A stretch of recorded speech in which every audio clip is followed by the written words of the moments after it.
छोटे छोटे बच्चे जब पहली बार विद्यालय आते हैं तो हम सब लोग सोचते हैं बच्चों को कुछ नहीं आता। यह एक सफ़ेद कागज की भांति होता है, परंतु यह कदाचित सत्य नहीं है, क्योंकि बच्चे विद्यालय आने से पूर्व बहुत सारे व्यवहारिक ज्ञान अर्थात मूर्त ज्ञान प्राप्त कर चुके होते हैं।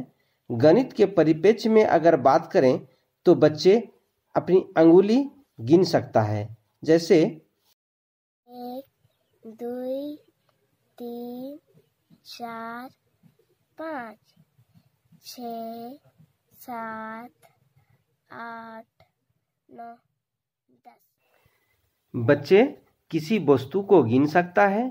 अगर पूछा जाए यह क्या है, बच्चे बोलेंगे ये एक कार है। यह क्या है? ये एक बत्तख है। कितने खिलौने हैं?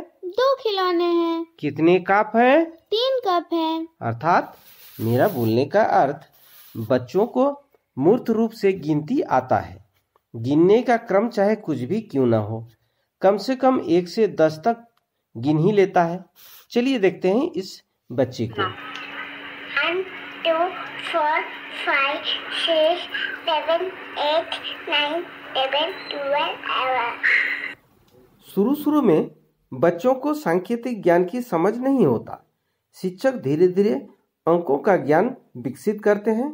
लकीरें खींच खींच कर गिनती सिखाते हैं, जैसे 1 लकीर बराबर 1, 2 लकीर बराबर 2, 3 लकीर बराबर 3, 4 लकीर बराबर 4, 5 लकीर बराबर 5। इस तरह से शब्दों से अंकों की अवधारणा विकसित करते हैं। फिर 1 अंकीय जोड़ सिखाते हैं, 1 अंकीय घटाव भी सिखाते हैं। सीखने के क्रम में बच्चे अक्सर गलती कर बैठते हैं, जैसे बच्चे को 3 और 2 का जोड़ करने के लिए दिया जाता है और बच्चे इसका हल 6 करके लाता है, तो शिक्षक बड़ा सा एक क्रॉस मार्क देकर कहते हैं यह गलत है। शुरुआती दौर में घटाव के समय भी बच्चे बार बार गलती करते हैं, जैसे 5 में से 2 घटाने से कितना होता है। बच्चे इसका अगर हल 2 करके लाता है तो शिक्षक पहले ही जैसा एक बड़ा सा क्रॉस मार्क देकर कहते हैं यह गलत है। फिर कहते हैं इसको सुधार लीजिए या सुधार देते हैं। इस प्रकार बच्चों के सामने बार बार क्रॉस मार्क आना और साथ में गलत है बोलना, जोड़ और घटाव करते समय ही क्रॉस मार्क से परिचित हो जाता है। बच्चों के मन में क्रॉस मार्क का अर्थ गलत है इस अवधारणा का उत्पन्न हो जाता है।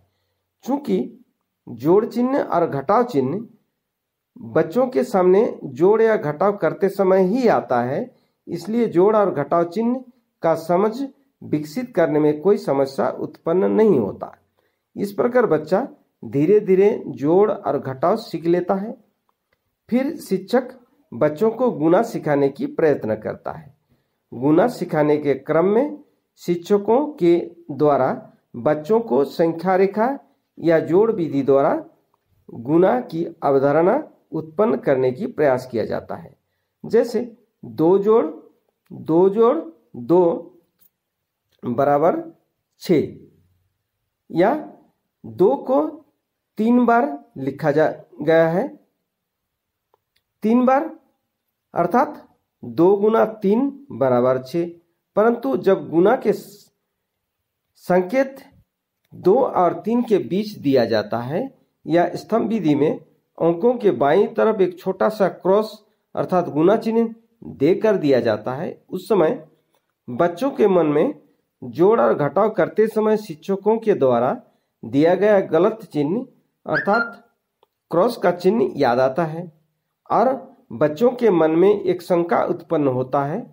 यह शंका बच्चों के मनोवैज्ञानिक तौर पर सोचने के लिए मजबूर कर देता है कि शिक्षक जोड़ या घटाव सिखाते समय इस प्रकार का चिन्ह देकर कहते थे यह गलत है। आज वही शिक्षक इस प्रकार के चिन्ह देकर क्या समझाना चाहते हैं, क्योंकि एक ही व्यक्ति के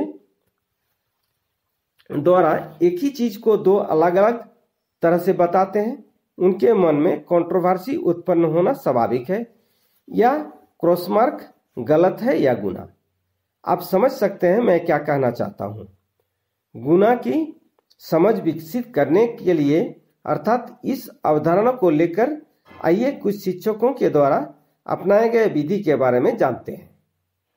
सबसे पहले तो हम उस बच्चा को सिखाएंगे कि बार बार जोड़ करना ही गुना का दूसरा रूप है। जैसे 2 जोड़ 2 जोड़ 2 बराबर 6, तो 2 लिख दिए, वो कितना बार आया है? 1 2 3 बार आया है, तो 3 हो गया। और इसको गुना, एक चिन्ह होता है हमारा, ये गुना है, इसको हम यहाँ पर गुना डालेंगे। अब कितना है? 6। और दूसरा, पहले जैसे बोला गया था कि हम जब काट बनाता है बच्चा, गलत करता है तो हम इसे क्रॉस कर देते हैं। तो उस समय तक उसको पता नहीं था कि ये क्रॉस क्या है। वो सोचता है कि ये मेरा गलती है, गलती के लिए हमको क्रॉस कर मार्क दिया गया है। लेकिन उस समय उसको ये हमारा जो सिंबल है या हमारा जो प्रतीक चिन्ह है, जोड़ घटाव गुना भाग गणित की 4 संक्रियाएं, उस समय तक बच्चा 1-2 क्लास तक केवल जोड़ सीखा था और घटाव सीखा था। उसके बाद हम अब गुना में जाएंगे, तो गुना में जाएंगे तो गुना का प्रतीक चिन्ह भी हम ऐसे बताएंगे कि ये गुना चिन्ह है, और इसको हम लोग गुना चिन्ह कहते हैं। और वही बार बार जोड़ना ही गुना का दूसरा रूप है। 1-2 क्लास के बच्चे जो आते हैं उस समय तो प्रतीक तो नहीं बताते हैं, वो संख्या, पहले बच्चा को संख्या मतलब चिन्ह नहीं सीखा, पहले ये कोई संख्या से शुरू करते हैं। जैसे 1 और 1 मिलाते हैं तो 2 होता है। इस प्रकार से वो संख्या 10 तक सिखाते हैं, फिर वो प्रतीक चिन्ह बता देते हैं संख्या का। फिर उसके बाद वो, अगर हम जोड़ सिखाते हैं तो कहीं भी कोई भी वस्तु को एक जगह जब जमा करते हैं तो उसको जोड़ कहते हैं। फिर वहाँ से जमा हुआ चीज़, कोई भी वस्तु जमा है उससे वहाँ से कुछ को निकाल देते हैं, जो शेष बच रहता है वो घटाव। तो गुना सीधे तो अभी तक तो हम पहाड़ा का ही रूप दिए हैं कि जो पहाड़ा होता है, जैसे जो पहाड़ा हम लोग सीखते हैं, पहाड़ा ही गुना है। लेकिन उसका ये उस समय 2 क्लास में तो चूँकि 1-2 क्लास के बच्चा को तो प्रतीक चिन्ह उस समय तो नहीं, तीसरा में जब जाता है तो उस समय सिखाते हैं कि भाई ये, क्योंकि 1-2 में बच्चा कम से कम 10 तक पहाड़ा सीख जाता है। सीखने के बाद जब तीसरा क्लास में जब जाता है तो उस समय वो सीधे सिंबल में या चिन्ह में जो गणित का संक्रिया 4 संक्रिया है, जोड़ घटा गुना भाग, वो बताते हैं। सबसे पहले तो हम बच्चों को मिलान के बारे में बताएंगे किसी टीएलएम के द्वारा। उसके बाद मिलान करना ही जोड़ बोला जाएगा, उसका सिंबल सिखाएंगे उस समय। फिर उसके बाद में जब घटाव के बारे में आएंगे तो घटाव का, जिसमें कि कुछ भी वस्तु दिया जाएगा, कुछ टीएलएम दिया जाएगा, उसमें से कुछ को हटा दिया जाएगा, वही घटाव के रूप में उसको सिंबल के साथ में सिखाएंगे। फिर उसके बाद में जब आएगा गुना चिन्ह का, गुना चिन्ह को उसको जोड़ के माध्यम से ही जाएंगे कि बार बार जोड़ेंगे तो उसी को गुना का रूप ले लेगा। फिर गुना जब वो सीख जाएगा, बार बार जोड़ करना ही गुना सिखाएंगे उसको, तो फिर उसको बोलेंगे कि बार बार जोड़ करना ही गुना बोला जाता है। उसके बाद उसको गुना का प्रतीक चिन्ह सिखाएंगे। जब बच्चे जोड़ या घटा करके शिक्षक के पास आते हैं, तब वैसी स्थिति में यदि वह जोड़ व घटा पूर्ण रूप से सही नहीं है, तो वैसी स्थिति में हमारे शिक्षकों को होना चाहिए कि वे उस पर क्रॉस का चिन्ह लगाने से बचे एवं गलत कहने से भी बचे। क्योंकि यदि हम लोग क्रॉस का चिन्ह लगाते हैं तो वैसी स्थिति में वह आगे जाकर जब गुणा का काम करेंगे तो वैसी स्थिति में उसे बच्चे को लगेगा कि ये क्रॉस चिन्ह क्यों आ गया, क्योंकि ये गुणा भी कहीं गलत तो नहीं है। तो हमें लगता है वैसी स्थिति में हम लोगों को होना चाहिए कि उस कार्य को बच्चे और बेहतर ढंग से करें। इसके लिए हमें शब्द डिस्क्रिप्शन का या शब्दों का प्रयोग करना चाहिए। जैसे कि बेटा इस कार्य को यदि हम लोग इस तरह करें तो और बेहतर होगा। और हम लोगों को होना चाहिए कि मूर्त वस्तुएं लेकर के उस जोड़ या घटा को पूर्ण करना चाहिए या सही कार्य करना चाहिए। एक बात अवश्य ध्यान देने योग्य है, शिक्षण विधि में कोई भी विधि गलत नहीं होता, क्योंकि हर विधि अपने आप में एक यूनिक होता है। प्रशिक्षण में बताए गए विधि केवल उदाहरण स्वरूप प्रस्तुत किया जाता है।